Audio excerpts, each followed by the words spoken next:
சொல்வோம் அந்த சொல்லி பெருமிதம் கொள்வோம். தீங்கற்ற தேசம் படைக்க நம் கைகளை இணைத்துக் கொள்வோம்.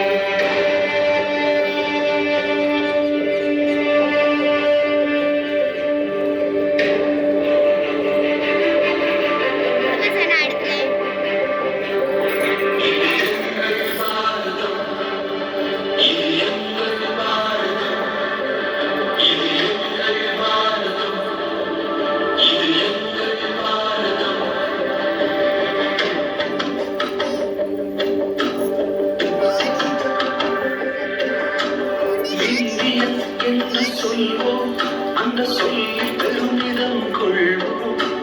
தீங்கற்ற தேசம் படைக்க நம் கைகளை இணைத்துக் கொள்வோம். இந்தியன் என்று சொல்வோம் அந்த சொல்லி பெருமிதம் கொள்வோம். தீங்கற்ற தேசம் படைக்க நம் கைகளை